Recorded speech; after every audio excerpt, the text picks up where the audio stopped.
Weather চেঞ্জের জন্য এতটা পরিমাণে ঠান্ডা লেগে গেছে কি আর বলবো। কল্যাণী হাইওয়েতে ওই রাস্তার ওপরই একটা নতুন ক্যাফে খুলেছে। চারিপাশে অ্যাম্বিয়েন্সটা এত ভালো লেগেছে না, তোমরা কি ভাবছো এটা আমি ফার্স্ট টাইম গেছি? একদম না, এটা আমার second time. First time Impress হয়েছিলাম বলেই তো সেকেন্ড টাইম গেছি। যাওয়ার সাথে সাথে ওরা একটা ওদের স্পেশাল যে চা, মশালা চা, সেটা দিল। কি বলবো, এত ভালো লাগে। আমি প্রথমত চা খাই না, তাও আমি এটা খেয়েছি। এটার মধ্যে হানি আছে, তুলসী পাতা, তারপর পুদিনা পাতা। এত ভালো লেগেছে আমার। চিনি তো থাকেই না, তো আমার তো ভালো লাগবেই, আর খুব আরামও লেগেছে ঠান্ডার মধ্যে খেয়ে।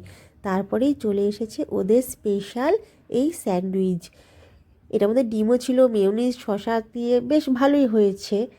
আর এখানে ছিল এটা ফ্রেঞ্চ ফ্রাই। এটা তো আমরা অর্ডার দিইনি, এটার সাথেই মনে হয় ছিল, দিয়ে দিয়েছে।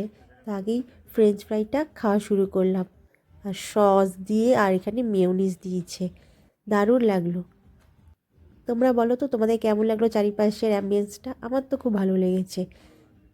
আর খাবার দাবারের তো কোনো কথা হবে না, খুব ভালো খাওয়া দাওয়া।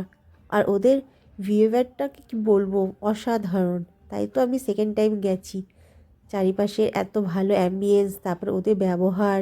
মশা কামড়াচ্ছিল, ওরা আবার না চাইতে মশার ধূপ ধরিয়ে দিয়েছে। সত্যি খুব ভালো লাগলো। তো তোমাদের এই শর্টসটা কেমন লাগলো অবশ্যই জানিও বন্ধুরা।